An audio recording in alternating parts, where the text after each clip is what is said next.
Assalamualaikum warahmatullahi wabarakatuh.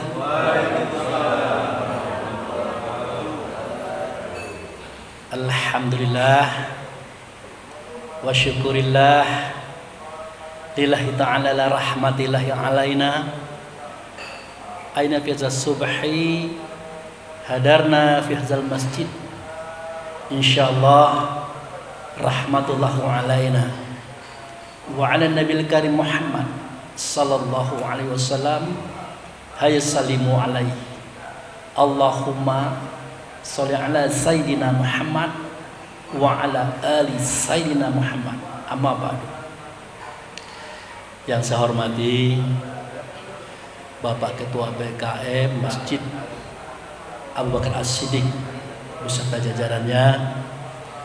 Yang saya hormati Pak Imam Khatib Bilal Ghorim. Yang saya hormati para pemuka masyarakat, kaum ulama cerdik pandai di dalam negeri. Yang saya hormati bapak-bapak, ibu-ibu, para jamaah yang semuanya insya Allah dicintai oleh Allah dan Rasulnya. Kita banyak bersyukur kepada Allah. Dengan anugerahnya kita diberi kesehatan dan kekuatan, sehingga dengan itu dapat hadir dan datang di masjid yang kita cintai ini. Tak lain tak bukan tujuan kita adalah untuk mengabdikan diri kepada Allah dengan cara melaksanakan salat subuh berjamaah. Kemudian kehadapan ikutan kita telah menyatakan sholawat. Semoga sholawat kita didengarkan oleh Allah, diterima oleh Allah, dan digantikan oleh Allah dengan syafaat atau pertolongan, di mana pada waktu itu tidak ada pertolongan kecuali daripada Allah melalui Rasulullah sallallahu alaihi wasallam. Bapak-bapak, ibu saya hormati, alhamdulillah sudah lepas kembali rindu saya. Ini sudah lama di Pak Oyon tidak kesini, dan pada pagi hari ini qadarullah ataupun kehendak Allah kita dipertemukan kembali dalam rangka taklim atau kajian-kajian pengetahuan Islam. Siapa? Kita diskusi, kita cerita tentang Islam. Pada pagi hari ini kita berbicara tentang doa. Ini kalau cerita doa ini kan terkesan lumrah, terkesan biasa-biasa saja. Tetapi kalau kita selidiki, kita telusuri, kita selami, maka kita akan menemukan beberapa mutiara penting yang mungkin selama ini kita lupa, kita tidak tahu, kita lupa. Nah, kita mulai daripada kalimat yang berbunyi Ud'uni wastajib lakum. Jadi kata Allah itu, Pak Triyogo, kamu minta kepadaku, pasti kuperkenankan. Jadi kalau Allah itu tidak pernah bohong itu. Apa yang dia katakan itu benar. Kalau kamu minta kepadaku, pasti aku beri. Nah, tetapi dalam fakta gitu, di lapangan hampir semua orang meminta kepada Allah. Ternyata ada yang dapat, ada yang tidak dapat. Nah, itu kan begitu Pak ya. Ada yang dapat, ada yang tidak dapat. Nah, ini di mana masalahnya? Apakah Allahnya yang salah atau kitanya yang keliru? Ternyata Allah tidak pernah salah. Allah tidak pernah keliru. Yang salah dan keliru itu adalah kita. Nah, di sini perlu diketahui, kalau ada doa kita tidak terkabul, itu hanya karena dua faktor, hanya dua sebab. Pertama, yang kita minta itu memang bukan milik kita, atau dalam konsep Allah mengenai masalah takdir kita, memang itu bukan untuk kita gitu. Jadi 1000 tahun kita meminta, berdoa terus, kalau itu bukan untuk kita, Allah akan berikan. Kan ada juga sebagian kita mengatakan berdoalah terus-menerus, lama-lama nanti dikabulkan oleh Allah. Tidak. Allah itu tidak mungkin memberikan sesuatu yang bukan punya kita. Itu. Walaupun itu adalah masalah kecil. Sebaliknya, kalau itu memang untuk kita, bagi kita dalam konsep takdir Allah itu memang untuk kita, ya tidak diminta juga dikasih. Jadi agama ini logis. Agama ini masuk akal. Ukuran kebenaran agama itu Allah serahkan kepada akal kita. Itu makanya Pak Oyon sebagian sanak-sanak kita mubalih mengatakan Pak Abu Fikri itu terlalu mengandalkan logika, terlalu mengandalkan akal. Dan saya bilang ya tidak bisa tidak begitu. Karena Rasulullah bersabda, ad-dinu wal aqlu la dinu liman la akala. Agama itu akal, tidak ada agama bagi diri seseorang kalau akalnya tidak digunakan untuk berpikir. Jadi akal itu alat mendeteksi iya atau tidak. Gitu. Kemudian dalam surat Ali Imran ayat 4 itu Allah menegaskan min qablu hudal linnasi wa anzalal furqan. Sebelum kami turunkan hudal linnas, petunjuk bagi manusia seperti Taurat, Zabur, Injil, Quran. Nah, terlebih dahulu aku turunkan kepada kamu itu Furqan. Apa itu Furqan? Furqan itu adalah sesuatu yang mampu membedakan yang baik dan yang buruk, yang salah yang benar, yang halal yang haram, yang patut dan yang tidak patut. Itulah akal.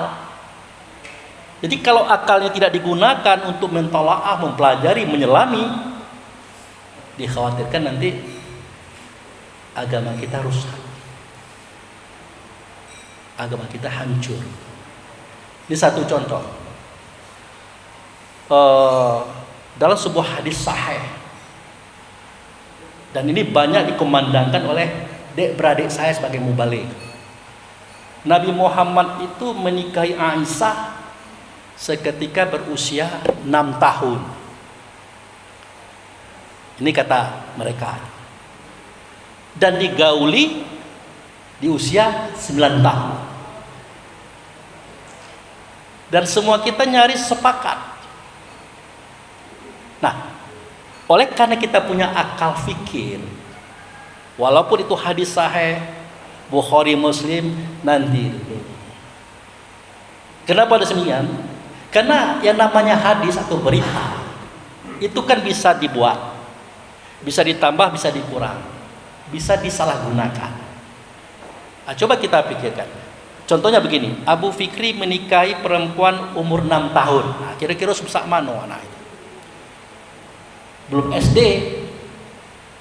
Kemudian Abu Fikri menggaulinya seketika usia 9 tahun. Berarti anak kelas 3 SD.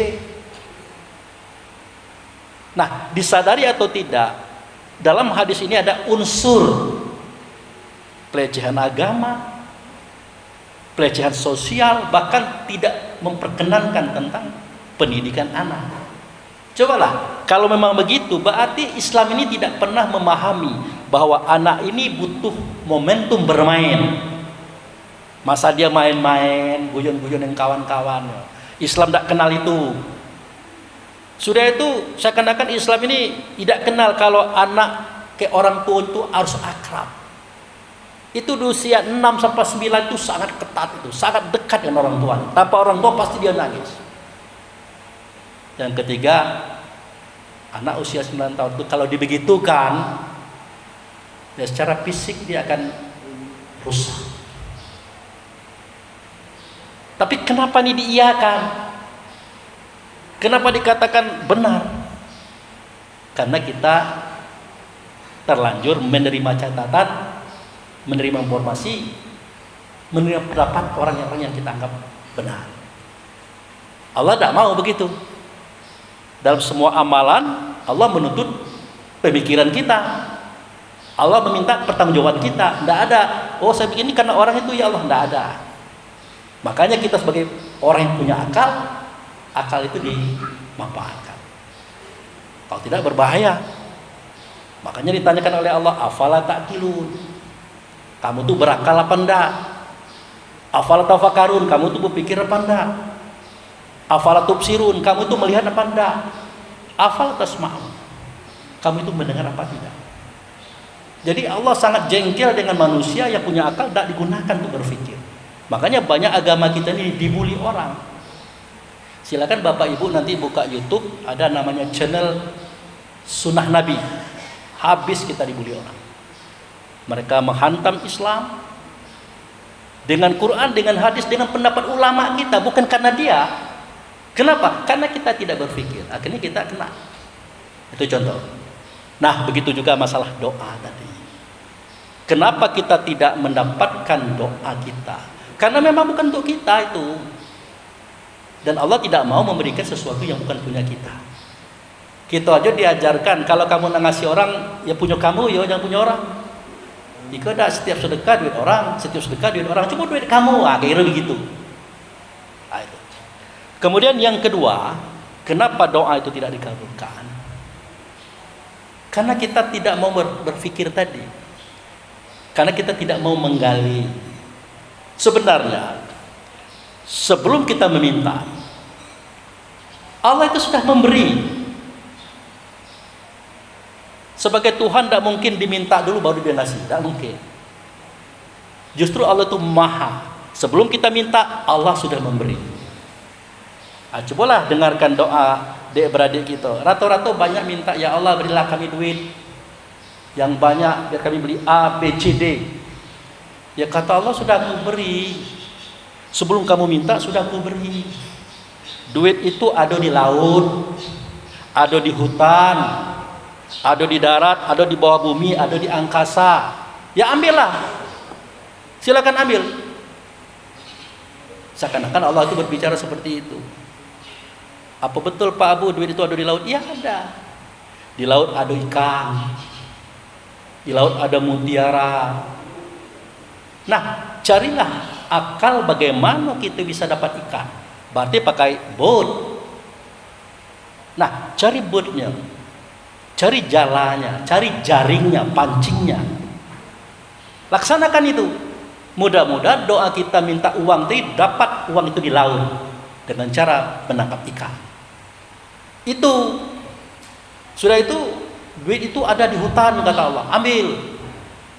Disuruhnya kita bertanam, tanam apa baik? Nak terong, cabai, bawang, nak sawit, nak getah parah macam-macam itu tanam. Nanti jadi duit itu kata Allah. Sudah itu duit itu ada di angkasa. Kan kita sendiri mengalami itu. Kalau habis pulsa kita beli pulsa. Habis kuota kita beli kuota. Kalau tidak ada udara di angkasa, tidak bisa jadi uang itu. Tidak bisa jadi uang. Nah, uang itu ada di bawah tanah. Ya galilah tanah itu. Atau tanah itu betul dibuat jadikan uang. Misalnya buat bata, buat kendi. Nah, intinya apa yang kita minta itu harus kita ikuti dengan usaha gitu. Jangan minta baik tapi tidak pernah berusaha, tidak nyambung. Kalian nyalakan Tuhan loh. Apa Allah itu udah ribuan, ratusan tahun doa, tidak ada satu pun dikabulkan. Ya kalau cuma doa minta saja, siapa yang akan memberikan? Tidak ada. Makanya kalau kita lihat doa yang terbaik itu kan hanya 8. Doa itu ada dalam sholat kita.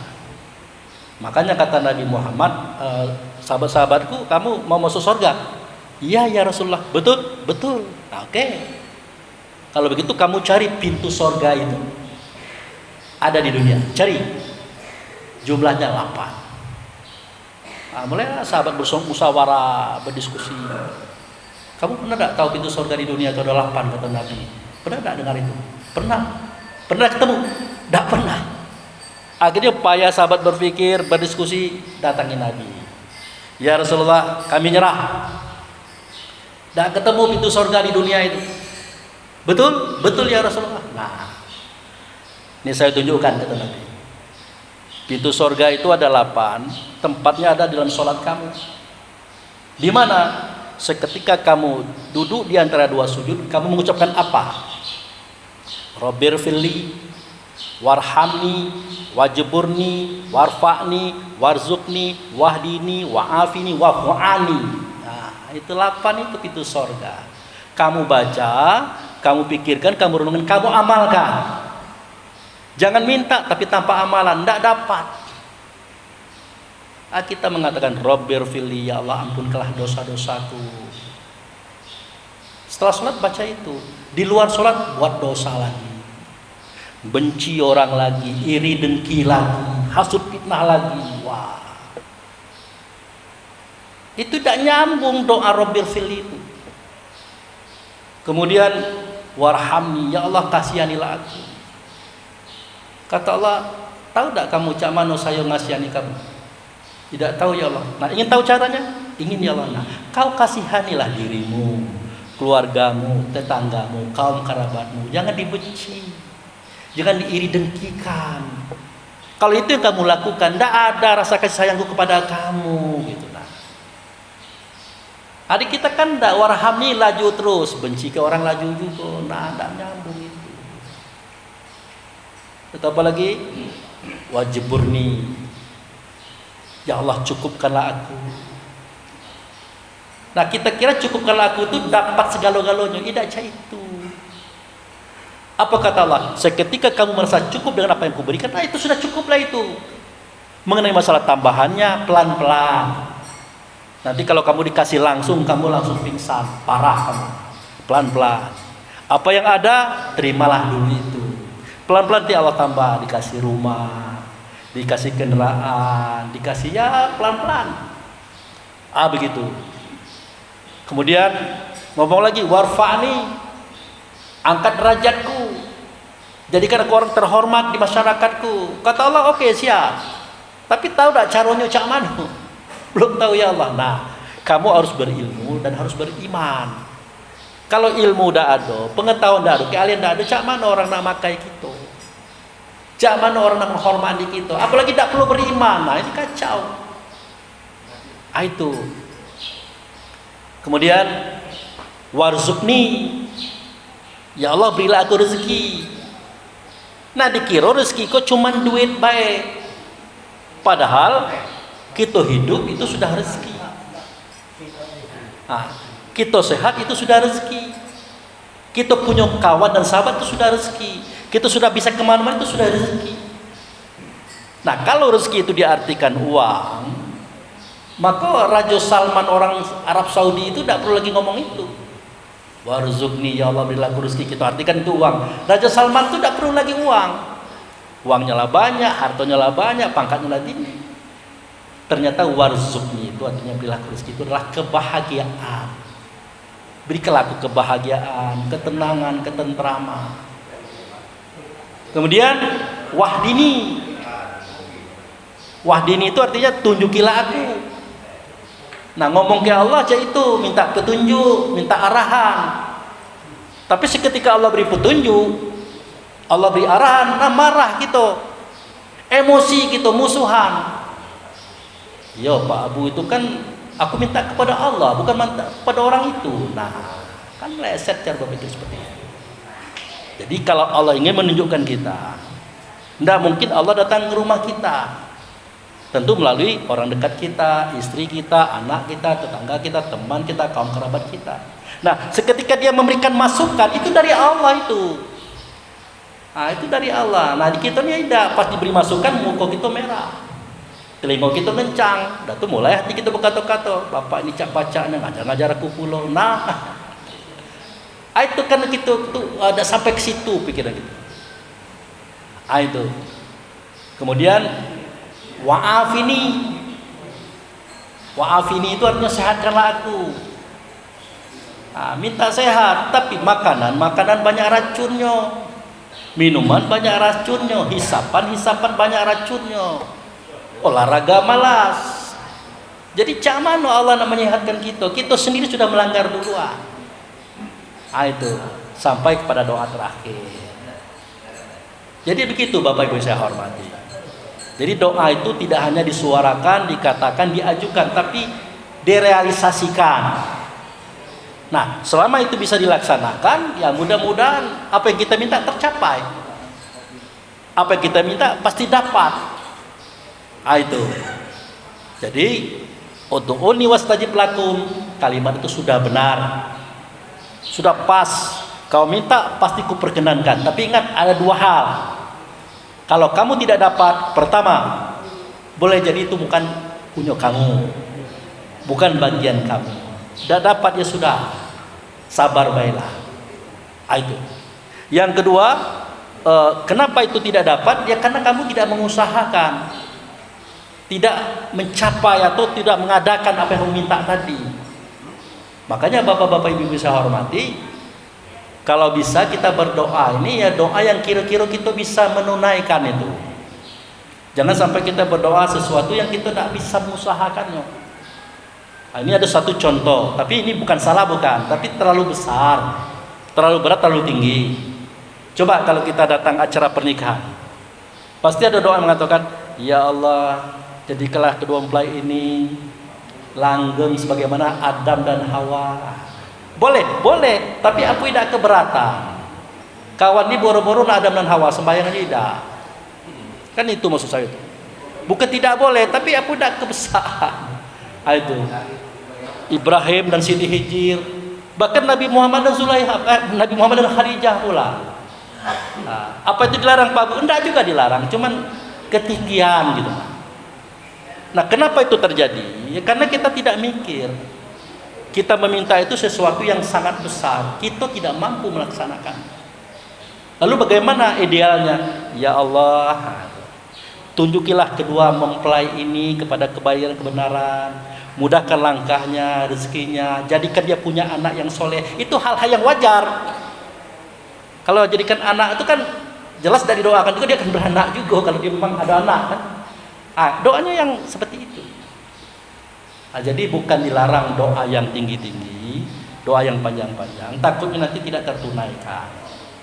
Nah, Allah itu tidak suka dengan hal yang mubazir, apalagi yang sia-sia. Kita lupa yang ngomong, kita lupa yang minta, asalnya tidak ada. Allah tidak suka itu. Itu. Jadi berdoalah, kata Allah, kalau tidak dapat, pertama memang bukan punya kamu, yang kedua kamu tidak mengusahakan. Hanya itu saja. Tapi pertanyaan Pak Abu, kenapa orang kafir? Nah itu, katakanlah orang kafir ya, kok kaya-kaya, berhasil, sukses. Nah, mereka yang dikatakan masyarakat orang kafir itu sebenarnya dia itu ahli daripada kita. Kalau kita pacak minta, kalau dia tidak banyak minta, cuman kerja. Oh itu orang Islam tuh minta uang. Kita tidak usah pakai doa aja itu. Kita langsung ke laut baik, ambil ikan. Kita langsung ke hutan baik, kita tanam sawit. Fakta, akhirnya mereka kaya raya, kita tidak. Apakah Allah salah? Tidak, memang macam itu kata Allah. Kalau kamu minta, kamu usahakan. Nak kafir, nak tidak, kamu pasti aku kasih. Ada kamu muslim, kamu mukmin, kamu taat, tapi kalau minta tidak pernah ada realisasi, tidak pernah ada usaha, tidak nyambung itu dan panjang. Tidak nyambung dalam kajian. Nah, kira-kira itu aja Bapak Ibu saya hormati sebagai pembuka daripada kajian kita pagi hari ini. Silakan kalau ada pertanyaan. Tanya Pak. Silakan Pak. Assalamualaikum warahmatullahi wabarakatuh. Waalaikumsalam. Jadi masalah doa tadi Pak. Ya Pak. Kita sering berdoa tentunya untuk kebaikan. Tapi ini kebalikannya Pak. Kita berdoa karena orang itu mungkin dari dengan kita dan lain sebagainya. Apakah doa itu berdosa atau tidak? Karena kita doa itu kan sebenarnya mendoakan yang baik, tapi ini kita justru mendoakan orang itu supaya karena banyak berbuat kejahatan dan zalim. Terima kasih Pak. Assalamualaikum warahmatullahi wabarakatuh. Waalaikumsalam warahmatullahi wabarakatuh. Karena kita dizolimi orang, maka kita minta kepada Allah, zolimilah dia atau sakitilah dia. Balaslah semua keburukannya ya Allah atas diriku. Itu wajar-wajar saja. Karena Nabi Muhammad waktu perang Uhud itu gugur 70 orang sahabat Nabi, termasuk paman beliau yang tersayang itu Hamzah. Sampai dada Hamzah dibelah, jami hatinya dikunyah depan Nabi Muhammad pula. Sedih beliau, akhirnya dia angkat pedang. Ya Allah, aku akan binasakan mereka itu dengan tanganku sendiri, sebanyak 70 orang. Ini doanya itu sudah menjurus kepada penghancuran. Kata Allah dipuju, mat, tidak cak itu juga. Kalau kau sabar, tahun depan Mekah tuh dapat karbul, gitu. Jadi tidak usah berniat seperti itu dan tidak bisa doa seperti itu. Tenang baik. Nah, itu. Nah, bagaimana dengan kita? Nah, kalau dengan kita semestinya kepahaman yang mengobati hati kita, Pak. Kepahaman itu begini. Kalau ada orang zalim kayak kita, menyakiti kita, merugikan kita, yakinlah Allah pasti membalas. Pasti membalas. Faman ya'mal mithqala dzarratin khairan yarah wa may ya'mal mithqala dzarratin syarran yarah. Sedikit saja kamu berbuat baik, pasti kubalas. Sedikit saja kamu berbuat buruk, pasti kubalas.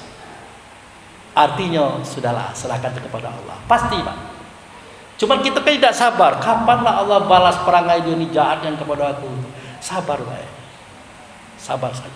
Pasti dibalas. Dan boleh jadi kejahatan dia kepada kita itu untuk membantu kita juga agar kita waspada, agar kita dapat pengalaman dari orang-orang setipe-tipe ini. Itu, Pak. Nah, jadi akan parah lagi kalau kita mengambil alih kuasa Allah. Dia zolimi aku. Tunggu, besok aku zolimi pula. Itu sama dengan mengotor-ngotorkan tangan. Padahal tidak kita zolimi orang itu, dia pasti kena, pasti kena. Nah, kalau kita ikut-ikut pula membalas, maka kita ada dosa tersendiri kita. Udah biarkan sajalah. Atau doakan dia dapat petunjuk agar dia kembali kepada kebenaran. Gitu, Pak. Itu, Pak, tadi. Yang lain? Ibu, Bapak?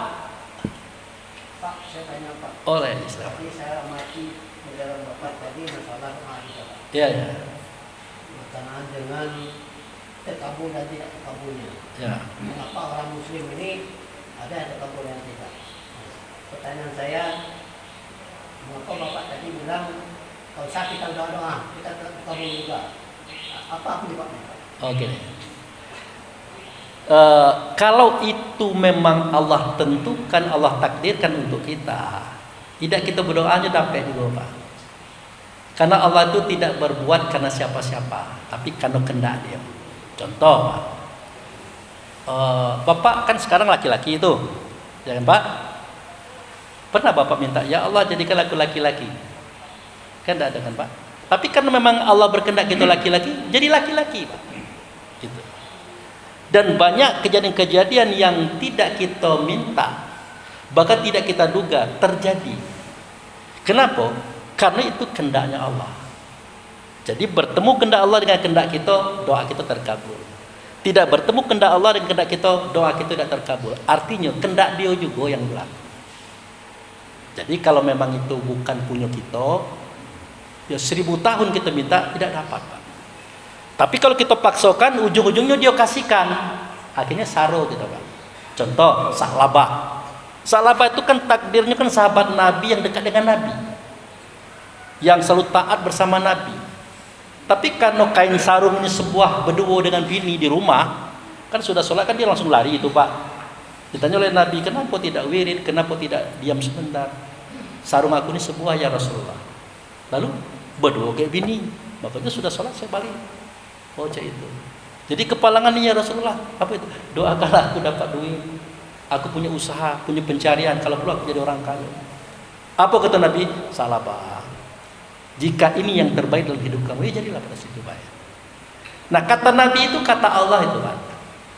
Bukan kata beliau langsung, itu kata Allah itu yang disampaikan oleh Nabi. Kalau ini yang terbaik bagi Sa'labah, jadilah itu baik. Semestinya Sa'labah nangkap ini Allah yang berbicara melalui Nabi Muhammad. Sudah. Di rumah mikir lagi dia. Minta lagi lah.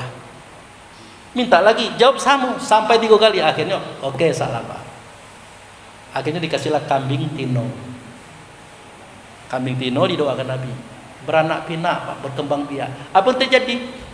Tidak sholat lagi, tidak berjamaah lagi. Bahkan waktu minta zakat pun dan tidak ngasih zakat lagi. Akhirnya mati dalam kandang kambing. Nah, benarlah kata Allah dan Rasul, ya jadilah Sa'labah baca ini baik, ini lebih bagus bagi kamu. Karena dipaksa-paksakannya, belannya.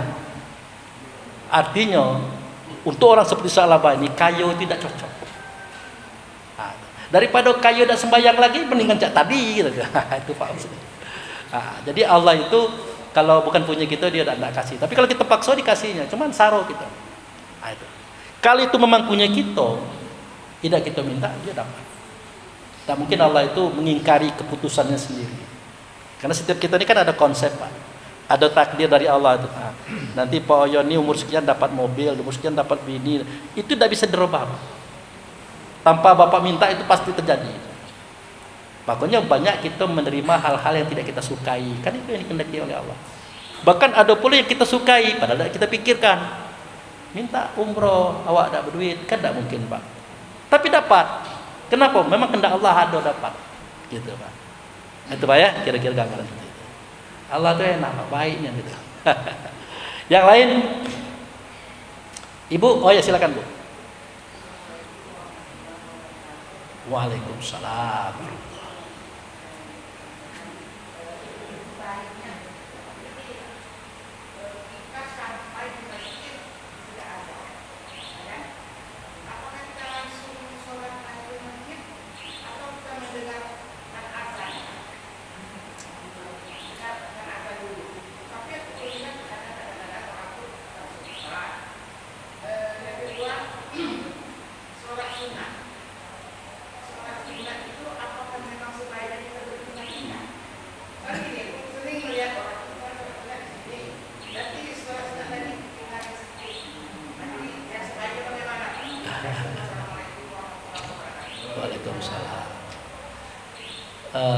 Salat sunnah tahiyatul masjid, yang namanya sunnah.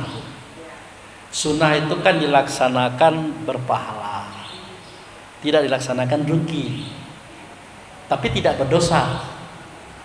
Ibu ya, nah, itu masalah salat tahiyatul masjid. Masalah salat sunnah berganti-ganti tempat, apa memang begitu?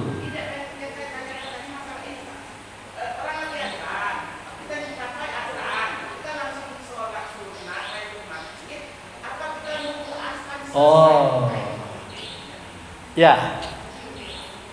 Sewaktu orang azan, apakah kita langsung sholat tahiyatul masjid atau tunggu azan selesai? Nah, sebagusnya tunggu azan selesai. Kenapa seperti itu? Nah, zaman dulu Pak, sahabat-sahabat ini kan iri kepada Bilal bin Rabah ini. Kata Nabi, barang siapa yang mengajak orang kepada kebaikan, maka orang itu mendapat pahala sebanyak orang yang melakukannya, tanpa mengurangi pahala orang yang berbuat.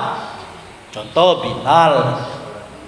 Nah, cobalah perhatikan Bilal itu kalau sholat subuh, satu orang itu dapat 27 derajat pahalanya itu. Kalau dapat 10 orang 270, 1000 orang 2700. Apa kata sahabat? Alang kalau mak jadi Bilal, besok aku ndak cukup ya Rasulullah, ganti-gantian gitu. Ah gitu. Nah kata Nabi, tidak cak itu juga. Kenapa ya Nabi? Nah begini aja. Waktu Bilal mengatakan Allahu Akbar, Allahu Akbar, kamu ngomong juga Allahu Akbar, Allahu Akbar. Nah itu. Kecuali hayya 'alas shalah, hayya 'alal falah. Jawabnya la haula wala quwata illa billahi alil azim. Artinya pahala Bilal dan pahala kamu sama, tidak dikurang pun sedikit. Makanya kalau kita umroh atau haji, itu usahakan masuk Masjid Nabawi itu sebelum azan. Sebelum azan. Kenapa? Di Masjid Nabawi itu satu waktu itu pahala kita itu 1000 derajat. Ya Pak ya, 1000 derajat. Nah kalau yang datang itu 1000, alangkah lemaknya muadzin itu dapat 1 juta derajat. Kita bisa juga dengan catatan mengikuti suara azan. Nah kalau di Mekah 100.000, sekali sholat itu 100.000 derajat. Bayangkan berapa banyak pahala muadzin. Dengan adanya kita mengikuti, kita juga dapat sebanyak muadzin. Jadi dengarkanlah azan itu dulu, baru kita sholat sunnah. Rugi gitu kalau tidak. Gitu Bu. Ya udah Pak Ustaz, kami pengen langsung, ya enggak apa-apa juga, berarti tidak ada ini kan enggak apa-apa. Tapi biasanya kalau kita cerita duit biasanya yang banyak Pak ya. Jadi dengarkanlah suara azan dulu, baru kita sholat tahiyatul masjid. Tapi ingat jangan diam aja, diikuti. Allahu Akbar, Allahu Akbar, kita ngomong Allahu Akbar gitu. Kecuali hayya 'alas shalah, hayya 'alal falah, kita jawab la haula wala quwata illa billah. Itu ya, berpindah-pindah tadi. Ya, sebenarnya tidak begitu. Kadang-kadang kita lupa etika. Contoh, Ada di antara saudara kita, setelah assalamualaikum kanan, assalamualaikum kiri, langsung dia mundur Pak. Kadang-kadang kawannya terganggu. Ada lagi yang tegak langsung dia melangkahi orang. Terganggu. Artinya hilang etika kita karena ibadah itu tidak benar. Artinya tetaplah di satu posisi. Tetaplah. Kalau saya secara pribadi, kalau saya jadi imam salat Jumat, saya tidak pindah ke belakang Pak. Saya di situlah. Karena Tuhan itu tidak di mana-mana, tidak kemana-mana. Tenang baiklah gitu. Karena Allah itu meliputi segala sesuatu. Dia tidak bertempat dan tidak ditempatkan, tidak beruang dan tidak berwaktu. Di mana kita ingat di situlah dia. Nah, maka kalau kita pindah-pindah nanti kita terganggu kawan. Ah gitu. Ya Bu ya, itu bahasa tasawuf Pak. Pertanyaan lagi Pak. Boleh. Kita pindah tadi Pak. Iya. Jadi gini, saya pernah dengar Ustaz juga bilang Pak, karena berpindah itu mendapat amal ibadah yang juga bertambah Pak. Jadi nanti kita bersaksi, pernah tak kamu salat itu kemarin? Pernah tak kamu salat itu kemarin? Pernah. Berapa orang kamu dalam jemaah kemarin? Gitu Pak. Nah, bagaimana menyikapi itu? Ya.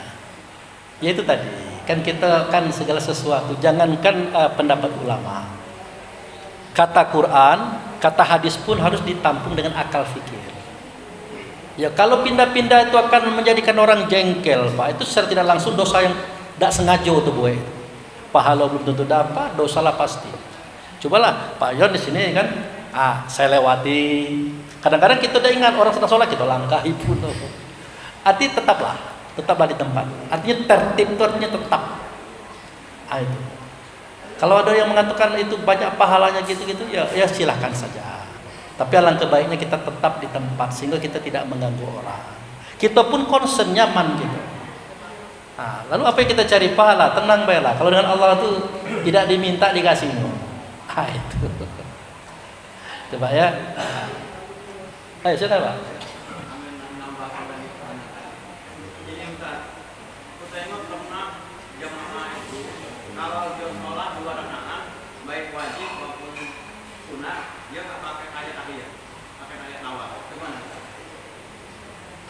Maksudnya tidak pakai tahiyat awal dan tahiyat itu gimana? Dia nggak pakai kayak akhir, awal. Kalau pakai kayak awal. Oh gitu. Jadi itu untuk sholat 2 rakaat ya Pak ya? Pokoknya dia sholat 2 rakaat, baik wajib maupun sunat. Sama sholat wajib itu subuh.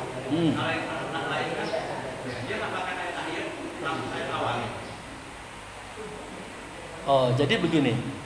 Kita mau tahiyat awal atau tahakhir, itu tetap kita membaca at-tahiyatul mubarakatus sholawatut thayyibatul lillah. Maksud saya posisi duduknya Ustaz. Posisi duduknya dia nggak pakai kayak akhir, tapi dia pakai kayak awal aja. Oh. Nah, ini perlu kita tinjau kembali. Kadang-kadang kawan ini kakinya sakit, apalagi 50 tahun ke atas, Pak. Iya. Banyak Ustaz. Banyak orang gitu. Iya. Ya kita ambil positifnya aja. Nah, ini satu contoh Pak Tiogo. Mungkin sebulan yang lalu saya seperti Bapak itu tadi. Kenapa? Ditanya oleh kawan, Bapak ini tahiyat awal akhirnya sama baik duduknya. Kata saya kaki saya kok sakit. Apalagi tidak ada. Kalau idealnya adalah tahiyat awal itu kan kita tahu posisinya kan agak tegak. Tahiyat awal kan agak merendah gitu. Itu siogianya. Tapi siapa tahu kawannya kakinya sakit atau kakinya bisulan gitu. Tapi itu tidak akan mengurangi nilai Pak. Nah, itu yang penting itu kan karena statusnya sunnah sekali. Yang mengurangi nilai itu kalau Al-Fatihahnya tidak diucapkan. Nah, itu membatalkan sholat. Oke Pak? Saya nambah Pak Amin ini Pak. Nambah. Silakan Pak. Assalamualaikum warahmatullahi wabarakatuh. Kami itu sharing begini, Ya Pak. bahwa ada suatu pendapat bahwa Ustaz orang bahwa pada saat sholat Jumat waktu sudah Naik mimbar. datang jemaah baru untuk berdiri melaksanakan sholat. Nah, di situ ada pendapat mengatakan pada melaksanakan sholat Jumat itu katanya wajibkan dulu, sementara ada pendapat lain bahwa setelah ini khotib naik di atas tempat semua aktivitas kita tinggalkan dalam artian untuk karena ustaz yang di atas mimbar itu sudah merupakan rakaat daripada sholat Jumat. Ya. Nah, pendapat itu Pak, kadang-kadang kita ada masih simpang siur. Ya. Jadi untuk ini supaya majelis yang hadir ini kalau memang udah mimbar itu sudah mufakat bahwa kita tidak melakukan sholat tadi, tapi tadi berkata akal. Ya. Bapak bicara dari awal diskusi tadi. Ya, ada akal. Bicara akal. Menurut akal kita, yang ini sunnahnya wajib dilakukan, ada ibadahnya, ada barang. Sementara di situ mengatakan selama ini berbantu berjalan, tidak tinggalkan yang lain. Terima kasih Pak. Oke. Jadi sholat Jumat itu pengganti sholat zuhur. Jumlahnya 4 rakaat. Nah, kalau di Jumat itu sholatnya 2 rakaat, khutbahnya 2, maka 1. Nah, kalau wajib sudah berdiri, sunnah hilang, ditinggalkan. Misalnya gini kan, ini contoh yang paling sederhana. Kata orang tahiyatul masjid itu penting, betul penting. Tapi imam ini udah berdiri untuk sholat wajib. Kalau kita paksakan juga sholat tahiyatul masjid, orang bertanya ini bapak ini sholat apa gitu. Padahal kita ke masjid ini nak ngejar sholat wajib, bukan sholat tahiyatul masjid. Nah, jadi seketika wajib itu sampai, maka sunnah itu tertinggalkan Pak. Gitu. Nah, kalau kawan tak juga laksanakan sholat tahiyatul masjid, sebenarnya tidak berdosa juga, cuman afdolnya kurang. Ya, secara logika tidak nyambung. Masuk gerbong ini sudah bergerak, kita masih juga melaksanakan hal-hal yang sunnah daripada gerbong, tinggal kita Pak. Gitu. Kira-kira gitu Pak ya. Ya. Tidak apa-apa. Momennya begitu. Ada beberapa banyak soal ibadah sholat sunnah. Iya Pak. Di dalam sunnah ini salah satu di antara sunnah tasbih. Itu misalnya kita melakukan sunnah tasbih atau sunnah yang lain, itu kita lakukan di rumah, tidak di masjid. Ini berbeda di mana? Oh iya. Pendapat ini katanya kalau namanya sunnah itu tidak di masjid. Tapi ini saya ambil contoh di sunnah, ini sunnah tasbih. Saya yakin jemaah di sini sama dengan saya dulu tidak melakukan itu. Cuman setahun sekali mungkin kita lakukan. Iya. Banyaklah absen daripada yang dilakukan. Iya. Karena dianggap itu sebagai ibadah. Nah, itu terima kasih. Ya. Jadi sholat sunnah itu afdalnya sebenarnya di rumah Pak. Di rumah Pak. Kecuali sholat tahiyatul masjid kan, namanya itu masjid. Nah, seandainya kita pengen di rumah dipindahkan ke masjid karena nak berjamaah, boleh saja. Bagaimana nilainya Pak? Itu tetap. Tidak ada cerita 27 derajat tidak, karena ini sunnah. Nah, itu Pak ya.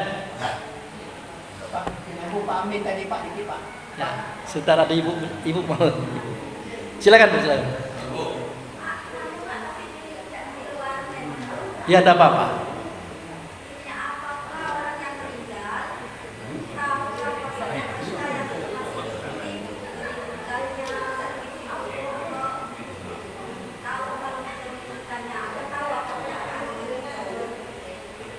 Maaf Ibu, suaranya agak dikerasin dikit karena ada suara lagi di belakangnya. Atau ke depan dikit Ibu, ada apa-apa? Orang yang meninggal itu, iya. Apakah tahu dengan kita bahwa kita merindukan dia? Ya, bahwa kita tuh selalu ingat dengan dia. Iya. Apakah tahu? Iya. Ya. Jadi apakah orang meninggal itu tahu kita merindukan dia atau tidak? Itu bahasa dia. Jawabnya tahu.